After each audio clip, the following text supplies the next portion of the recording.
It was an unseasonably frigid night when the first whispers reached me. As the sylvan hollows surrounding our remote mountain cabin groaned against autumn's bitter breath, I tossed restlessly beneath heavy quilts in the loft bed I shared with my sister Hannah. She had passed out from exhaustion hours before, after a day spent blazing trails through those sun-dappled woods now submerged in darkness. But my thoughts galloped too wildly for sleep to harness them. Tomorrow would mark 1 year since our family's world imploded when police found Mom's car overturned in a ravine just a mile from our home, her lifeless body still buckled inside. Dad retreated so far into bottle-lined isolation after losing his high school sweetheart that Hannah practically raised me the past 12 months during her senior year. His drunken rages left us cowering behind locked doors enough times that when Hannah turned 18 last month, she packed me into her rusty Civic to find refuge. A forgotten family cabin high in the Smoky Mountains, revealed to Hannah by Mom's long-estranged sister, offered escape. Aunt Jo hadn't visited the remote site in decades, but assured my sister it still contained sufficient provisions if we were careful. I had fantasies that Dad would panic once he realized his punching bags had flown the coop and would race up the mountain to beg our forgiveness. As the frigid wind whipped through gnarled branches outside, I wondered if he even noticed 15 years of marriage now moldered in the ground. My dark deliberations suddenly halted at the faint sound of whispering echoing up the valley. I strained towards the partially open window, but heard only winter's desolate moans. Who else could be staggering through these unforgiving woods in the witching hours? Perhaps just pine boughs hissing in the night breeze? I mused while digging deeper into my cocoon.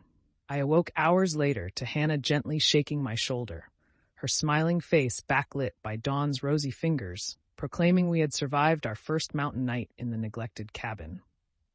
My fading memories of strange whispers passed into daylight's clarity, felt like shadows fleeing the sunrise. After devouring a small breakfast warmed on the wood stove, I begged Hannah to let me join her on the day's planned trek to locate a nearby lake marked on an old map with decent fishing potential. I don't know, kiddo. Those woods swallowed up seasoned rangers and hunters before. It may not be safe for a 12-year-old, Hannah frowned. Her warnings only stoked my adolescent thirst for adventure. I persisted until finally my trailblazing sister relented with strict orders to stick close behind her. Cresting the ridge as the valley emerged below, jewel-toned leaves rustled proudly in the crisp breeze. I scampered behind Hannah's cracking compass towards the glinting waters ahead, marveling that we had the entire lush forest to ourselves. It was then that a strange sensation raised the fine hairs at my neck, the sense of being watched from the surrounding woodland walls. I paused, peering intently between mossy trunks when a faint whisper froze me in place. Was that just the wind, restless through barren branches? My attention snapped back towards Hannah yelling my name, waving impatiently from ahead for me to catch up. I gazed once more across the thick tree line before rushing onwards, relieved to spot the lake's rocky rim appear through the thinning oaks.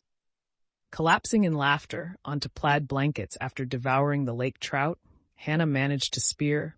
We relished having full bellies, and our only concern being racing the setting sun back to the refuge of the cabin. My sturdy sister hefted the day's gear herself, insisting her little protege needn't carry anything heavier than our fishing pole, despite my protests.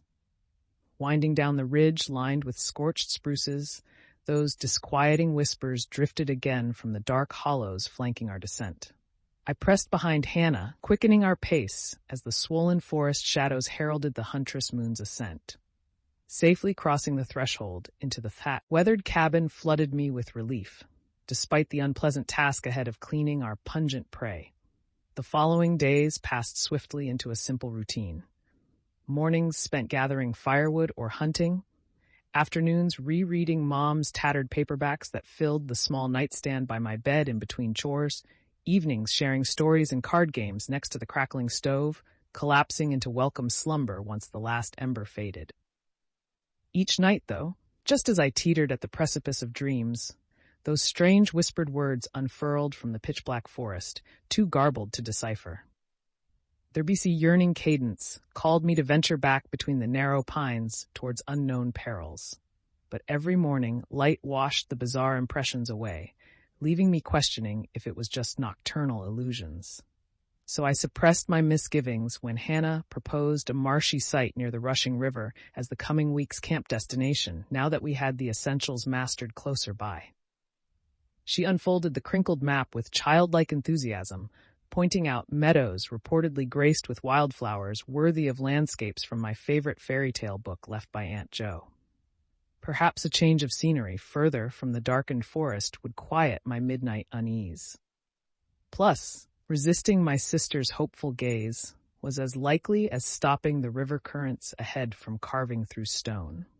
We gathered supplies early to beat the shortening fall days. 2 bedrolls, foam pads, Hannah's trusty hatchet, the polished knife Dad gifted me on my 10th birthday, enough salted provisions crammed into our tattered rucksack to last 4 days, the wire-rimmed turtle cage Mom purchased just before the accident to start my long-dreamed-of terrarium. I left my hand-crank radio behind, assuming its odd static and garbled voices that sporadically erupted unexplainably from its speakers would only attract hungry coyotes. Ravenously gulping fresh air untainted by whispering tongues, we plunged into the crisp morning sunshine towards our idyllic destination. The first 2 days unfurled flawlessly, the meadow indeed bursting with fiery foliage that set emerald pines aflame once touched by sunrise's golden hue. Hannah taught me to construct a basic snare that managed to capture a few plump rabbits to supplement our dwindling rations.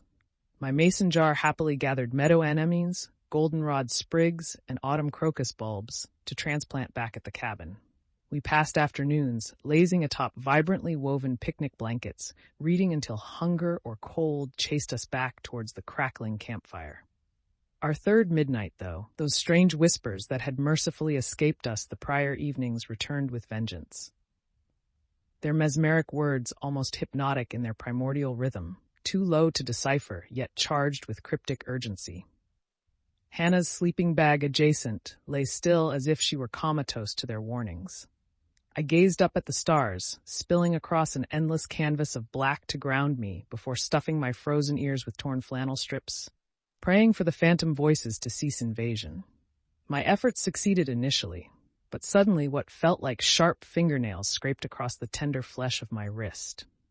Bolting upwards with a muffled cry of shock, I blinked towards 3 dark silhouettes gathered by the extinguished flames, their hunched forms almost human, yet elongated limbs and reflective oval eyes glowed with otherworldly menace. Clasping my lucky knife with quivering fingers proved fruitless as they scurried with alarming dexterity back towards the forest edge, pausing to glance my direction with chilling intention.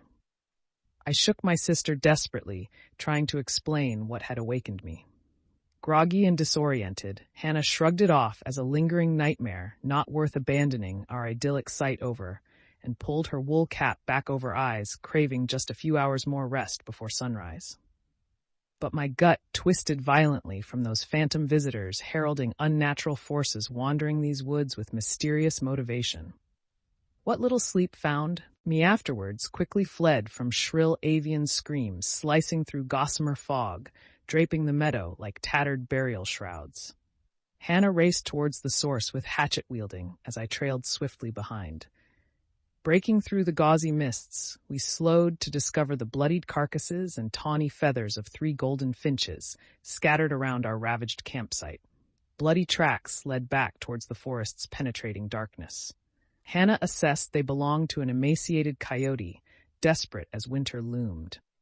Though her logic sounded rational, some primal instinct within screamed it was the demonic creatures from last midnight's interruption seeking to lure us away from safety towards unknown fates. I begged my stalwart sister to gather our gear with utmost haste before sinister forces could fully unleash twilight terrors. To my dismay, Hannah resisted abandoning our garden of earthly delights out of fear from fairy tales. But the longer we lingered, the more ominous anomalies piled up, from ransacked gear to distant howls seemingly coordinated to hurt us somewhere beyond the towering pines. By our final evening, Hannah begrudgingly conceded leaving once daylight fully receded was the wisest course. As she secured the last buckle on my rucksack, the candle illuminating our cramped tent extinguished unexpectedly, leaving us blinded. Hannah fumbled to reignite the extinguished wick, only to cry out as blistering heat exploded against her palm. Inspecting the twisted remains, some powerful surge had overloaded the battery. Her raw fingers needed immediate care, so I helped hastily apply healing salve from my first aid pouch. A high-pitched squeal beyond the canvas pierced our distress. Throwing back the tent flap, we were horrified to see my beloved turtle within her cage smashed savagely into the dirt, mere feet outside. Gasping towards Hannah, wide-eyed with confusion, she commanded, "I stay put," while she investigated further by firelight. My ears strained anxiously through the darkness until detecting crackling footsteps headed back my way, presumably my protector returning with clarification about this wave of violence unleashed against us. I let loose the shriek I had suppressed since last midnight, when the figure looming in the tent entrance was not my blonde-haired sister, but a towering oak tree crudely molded into humanoid shape by forces unnatural.